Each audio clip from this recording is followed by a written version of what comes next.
Hi மக்களே, welcome to NammoorSamayal. நான் உங்கள் முக்தார் பாய். என்னடா முக்தார் பாய்னு சொல்லும் போது கண்ணெல்லாம் கலங்கியிருக்குன்னு பார்க்குறீங்களா? வெங்காயம் உரிச்சேன், அதனுடைய தாக்கம் அப்படி இருக்குது. ஓகே, இன்னைக்கு நம்ம என்ன செய்ய போகிறோம் அப்படிங்கிறதுக்கு முன்னால் நீங்கள் நம்ம சேனலை சப்ஸ்கிரைப் பண்ணிக்கோங்க. நம்ம சேனலை சப்ஸ்கிரைப் பண்ணி பக்கத்தில் இருக்கிற பெல் பட்டனை தட்டிக்கோங்க. இன்றைக்கி நம்ம வந்துக்கிட்டு ஸ்பெஷலாக ஃபஸ்ட் டைமாக நம்ம சேனலில் இருந்து 40 பேருக்கு சமைச்சு கொடுக்க போகிறோம். பீஃப் பிரியாணி வேறு லெவலில் சமைக்க போகிறோம். அதுக்கு தேவையான பொருட்கள் எல்லாத்தையுமே எடுத்து வச்சுருக்கிறோம். அது என்னென்ன பொருட்கள் அப்படிங்கிறதையும், அது என்ன அளவில் போட போகிறோம், அது எப்படி சமைக்க போகிறோம் அப்படிங்கிறதையும் வீடியோ ஃபுல்லாக பாருங்கள். ஃபஸ்ட் டைம் அப்படின்னு சொன்னது வந்துக்கிட்டு நம்ம சேனலுக்கு இது ஃபஸ்ட் டைம். நம்ம சேனலை வெற்றிகரமாக இப்போ தொடங்கி நல்லாவே போயிட்டுருக்கு. நம்ம போடக்கூடிய ஒவ்வொரு வீடியோவுமே நல்ல வியூஸ் போகணும் அப்படிங்கிற ஒரு நம்பிக்கையோடு தான் போட்டுட்ருக்குறோம். ஓகே, நம்ம போட்டதுக்கு நல்ல வியூஸ் போயிட்டுருக்கு. ஏழை பசியாளிகளுக்கு நம்ம உணவு வழங்குறத வந்துக்கிட்டு வாடிக்கையாகவே பண்ணிகிட்டு இருக்கோம்.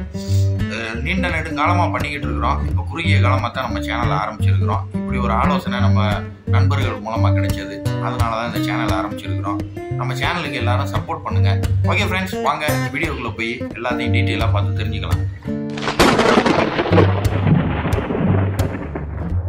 ஃப்ரெண்ட்ஸ், இன்றைக்கி நம்ம பீஃப் பிரியாணிக்கு தேவையான வெங்காயம் எல்லாம் உரிச்சு வச்சுட்டோம். அடுத்து தக்காளி வந்துக்கிட்டு கழுவி வெட்டுறதுக்கு தயாராக இருக்குது. நம்ம புதினா மல்லி ஒரு கட்டு, இஞ்சி பூண்டு அரை கிலோ, தேங்காய் எண்ணெய் பாக்கெட்டு 1, பச்சை மிளகா, அது போக பட்டை வகை, பாதாம், முந்திரின்னு எல்லாத்தையுமே எடுத்து வச்சுட்டோம். இதெல்லாம் நம்ம ரெடி பண்ணி வச்சுட்டு பீஃபை நம்ம சுத்தம் பண்ணி எடுத்துக்க போகிறோம். ஃப்ரெண்ட்ஸ், இப்போ நம்ம பீஃபை வந்துக்கிட்டு 3 தடவை கழுவி எடுத்துக்க போகிறோம். இது ஃபஸ்ட் டைம் கழுவுறோம். நம்ம இப்போ 3 தடவை அலசி வச்ச இந்த பீஃபை வந்துக்கிட்டு அப்படியே நீர் வடிகிறதுக்காக கண்ணுக்கூடையில் போட்டு தனியாக எடுத்து வச்சுக்கிறோம்.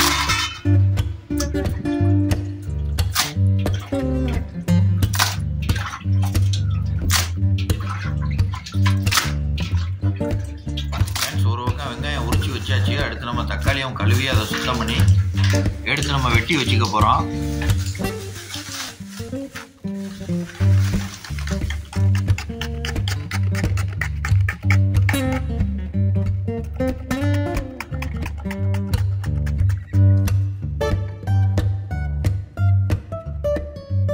மக்களே, இன்னைக்கு நம்ம பீஃப் பிரியாணிக்கு அடுப்பு பற்ற வச்சு நெருப்பு வேற லெவலில் எரிஞ்சிட்டு இருக்கு. இதோட நம்ம சட்டி ஏற்றிக்க போகிறோம்.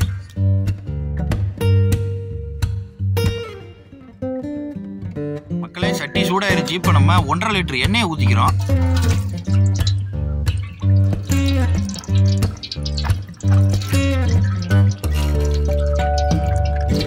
அதோட 1/2 லிட்டர் தேங்காய் எண்ணெய் சேர்த்துக்கிறோம். எண்ணெய் சூடான உடனே நம்ம பட்டை, கிராம்பு, ஏலக்காய், பிரிஞ்சலை, அன்னாச்சி பூ எல்லாத்தையுமே இப்போ சேர்த்துக்கிறோம்.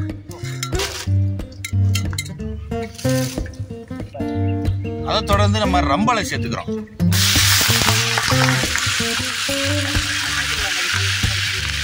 தொடர்ந்து நம்ம வெட்டி வச்ச வெங்காயத்தை சேர்த்துக்கிறோம்.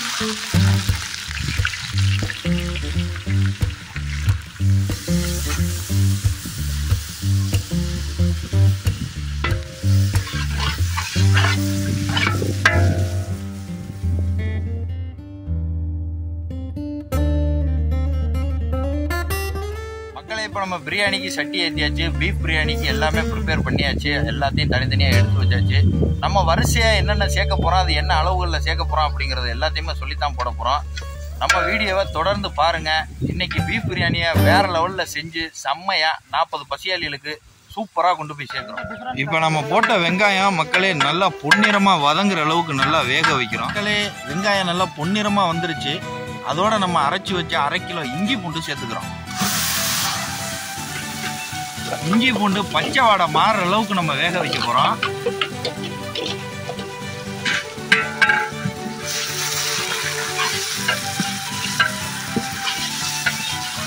மக்களே, அடுத்து நம்ம 25 கிராம் மஞ்சள் தூள் சேர்த்துக்கிறோம். அதை தொடர்ந்து நம்ம 50 கிராம் காஷ்மீர் மிளகாய் தூள் சேர்த்துக்கிறோம்.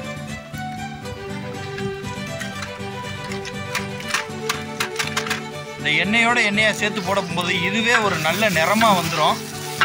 நமக்கு தனியாக கலர்னு ஒன்று சேர்க்க வேண்டிய அவசியம் இல்லை. அடுத்து நம்ம எடுத்து வச்ச அந்த 12 கிலோ பீஃபையும் அப்படி சட்டியில் இறக்கி மிதக்க விட போகிறோம்.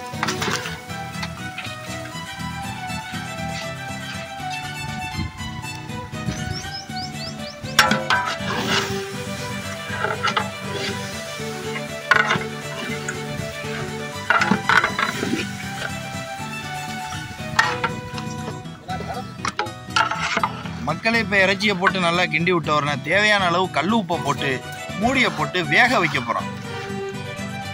மக்களே இறைச்சி வெந்துட்டு இருக்கும் போதே நம்ம தனியாக எடுத்து வச்சிருக்கிற ஒரு கிலோ வெங்காயத்தை இப்போ சேர்த்துக்க போகிறோம். அதனுடைய ஃப்ளேவர் வேற லெவலாக இருக்கும். இந்த பீஃப் பிரியாணிக்கே இது ஒரு மிகப்பெரிய நல்ல ஒரு டேஸ்ட்டை கொடுக்கும். இதை தொடர்ந்து நம்ம 2 லிட்டர் தயிர் சேர்த்துக்க போகிறோம். அல்ட்ரீம் தயிர்.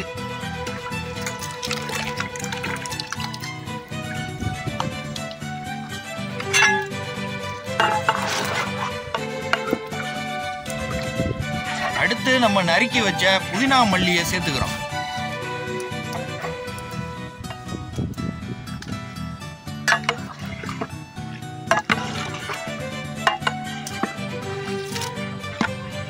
மக்களே நம்ம நல்லா வேக வைக்கணும் அப்படிங்கிறதுக்காக 2 ஜோக்கு தண்ணி ஊற்றிக்கிறோம்.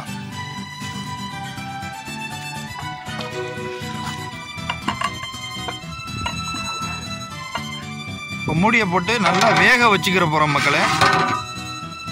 இப்போ நம்ம இறைச்சியை வந்துக்கிட்டு நல்லா வேக போட்டோம். சட்டியில் மூடியை போட்டு இதோட நம்ம கொஞ்ச நேரம் பிரேக் எடுத்து செம்மையாக கூலிங்காக மோர் குடிக்க போகிறோம். எப்படி மாமா இருக்கு மோர்? வேற லெவலாக இருக்கு. யாரோட கைப்பக்குவத்தில் செஞ்சது? உண்மையிலே அவ்வளோ அட்டகாசமாக இருக்கு. கருவேப்பிலை, பச்சை மிளகா எல்லாம் போட்டு நல்லா தாளிச்சது மாதிரி செம்மையா இருக்குது. நான் தான் பண்ணேன், ஆனால் என் மகன் வந்து உப்பு போட்டுச்சு. அந்த உப்புல தான் இருக்கு டேஸ்ட். ஆமா, உண்மையிலேயே ஞாம்மா இருக்கு. அதாவது மலாயில வந்துக்கிட்டு சொல்லுவாங்க ஞாம் அப்படின்னா சகலமும் பூர்த்தியாகி விட்டது அப்படிங்கிற மாதிரி செம்மையா இருக்கு. மக்களை இப்போ நம்ம திறந்து வெட்டி வச்ச இந்த 4 கிலோ தக்காளியை அப்படியே நம்ம இறக்கிக்கிறோம். பச்சை மிளகாயும் சேர்த்து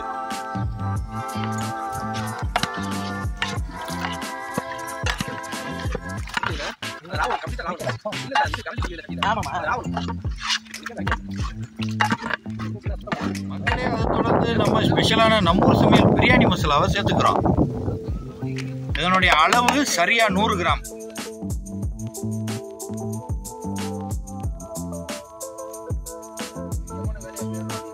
அதோட நம்ம மூடியை போட்டு இன்னும் வேக வைக்க போறோம். மக்களே நம்ம போட்ட பீஃப் வந்துகிட்டு வேற லெவல்ல வெந்துட்டு இருக்குது. அடுத்து நம்ம அரிசியை வச்சு என்ன பண்ண போறோம் அப்படிங்கிறத பார்க்க போறீங்க. இன்னைக்கு வந்துகிட்டு நம்ம வடி பிரியாணி தான் பண்ண போறோம். வடி பிரியாணிக்கு நம்ம அடுத்து அரிசியை வந்துகிட்டு எப்படி வேக வைக்கணும். நம்ம அரிசிக்கு அடுப்பு பற்ற வச்சு அரிசியோட ப்ராசஸ் ஸ்டார்ட் பண்ண போறோம். அரிசி வந்துகிட்டு வடி பிரியாணி போடுறதுனால இந்த இதில் சுடுதண்ணியை சுட வச்சு அதுக்கு உண்டான எல்லா வேலையும் பார்க்க போகிறோம். என்னென்ன பண்ணுறோம் அப்படின்னா நமக்கு தேவையான அளவு தண்ணி சேர்த்துக்கிறோம். தண்ணியை சேர்த்து அதை கொதிக்க வைக்க போகிறோம். கொதிக்க வைக்கிறதுக்கு முன்னால் அதில் என்னென்ன சேர்க்கைகள் சேர்க்குறோம், பட்டை வகை, புதினா மல்லி, ரம்பலை எல்லாமே சேர்த்து நம்ம தண்ணியை கொதிக்க வைக்க போகிறோம். சட்டியை முடிக்கிறோம்ப்பா. மக்களே இப்போ தண்ணி சூடாயிருச்சு. நம்ம அலசி வச்ச அரிசியை இப்போ நம்ம சேர்த்து இதில் வேக வைக்க போகிறோம். வேக வைக்கிறது எப்படின்னு கேட்டால் 3/4 பதத்துக்கு தான் நம்ம வேக வைக்கணும். ஏன்னு கேட்டால் அப்போ தான் நம்ம வடி பிரியாணிக்கு கரெக்டாக வரும். மக்களே எடுத்து நம்ம தேவையான அளவு உப்பு போட்டுக்கிறோம். நம்ம அரிசியில் கலர் சேரணும் அப்படிங்கிறதுக்காக சும்மா கொஞ்சமாக கலர் சேர்த்துக்கிறோம். இப்போ இதோட போட்டு நம்ம வேக வைக்கும் போது அந்த கலர் அரிசியில் தனியாக ஸ்பெஷலாக ஆட் ஆயிரும்.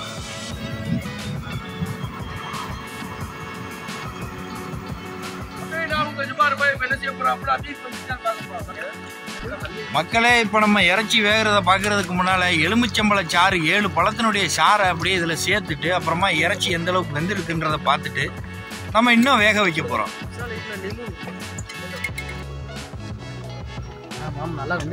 இறைச்சி நல்லா வெந்துருச்சு மக்களே.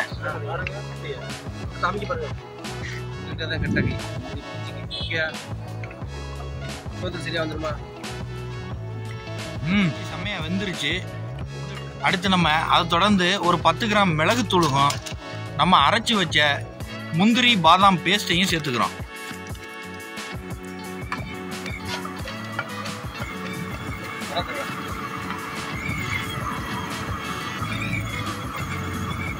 மக்களே இப்போ வடி பிரியாணிக்கு போட்ட அரிசி செம்மையா வெந்துருச்சு.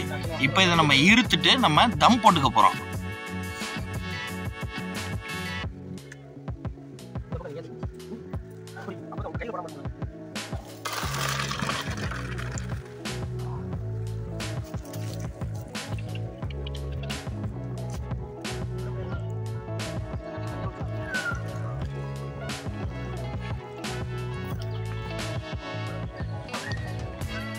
மக்களே இப்போ பக்குவ நிலைக்கு வந்ததுனால இப்போ சட்டியில் இறக்கி அதை தம் போட்டுக்க போகிறோம்.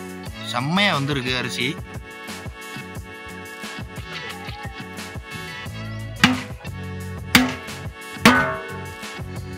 பீஃப் பிரியாணியே செம்மையாக கலர்ஃபுல்லாக வேறு லெவலாக இருக்குது. இப்போ இதை அப்படியே நம்ம கிண்டி விட்டுட்டு அப்படியே நம்ம தம் போட்டு சும்மா வேறு லெவலாக வைக்க போகிறோம். தம் போடுறதுக்கு முன்னால் இப்போ நம்ம 1 லிட்டர் நெய் சேர்த்துக்கிறோம்.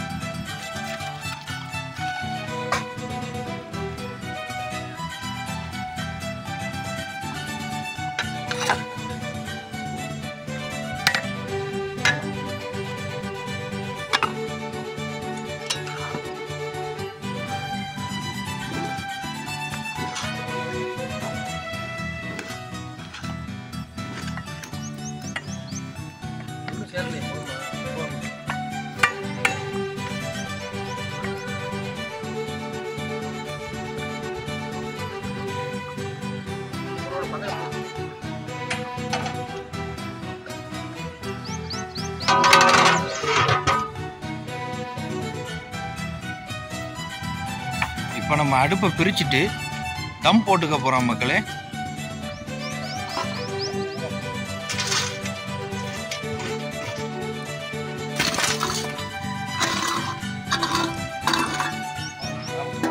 பிரியாணியை வேறு லெவலில் செஞ்சு இப்போ தம் போட்டாச்சு. நம்ம 25 நிமிஷம் அப்படியே தம்மில் போட்டு அதுக்கப்புறம் பிரித்து எப்படி இருக்குது அப்படிங்கிறத பார்க்க போகிறோம். வெயிட் பண்ணுவோம் மக்களே. இப்போ நம்ம தம் போட்டு 25 நிமிஷம் ஆச்சு. இப்போ நம்ம தம்மை பிரிச்சுக்க போகிறோம்.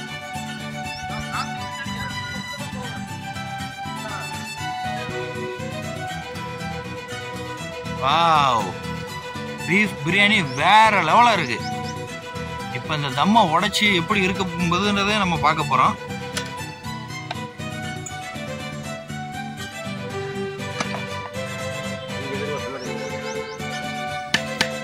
நம்ம எதிர்பார்த்தது மாதிரியே செம்மையாக வந்திருக்கு மக்களே. இன்னைக்கு நம்ம கொடுக்க போகிற அந்த 40 பேரும் ரொம்ப திருப்தியாக ரொம்ப டேஸ்ட்ஃபுல்லான பீஃப் பிரியாணியை செம்மையாக சாப்பிட்டு திருப்தியாக மனசு நிறைஞ்சு வாழ்த்த போகிறாங்க. நம்ம நம்மூர் சமையல் சேனலில் இருந்து இந்த உணவை கொடுக்குறோம். இன்றைக்கி ரொம்ப திருப்திகரமாக இருந்தது, செம்மையாக இருக்குது. இனி நம்ம எடுத்து இந்த வடி பிரியாணியை அனுப்ப போகிறோம் மக்களே. இப்போ நம்ம 40 பேருக்கு சாப்பாடு எடுக்கிறோம். நம்ம கொடுக்குற சாப்பாடு வந்துக்கிட்டு ஒரே இடத்துக்கு அப்படிங்கிறதுனால நம்ம சட்டியில் தான் கொடுக்குறது. இப்போ சட்டியில் எடுத்து அப்படியே அனுப்ப போகிறோம்.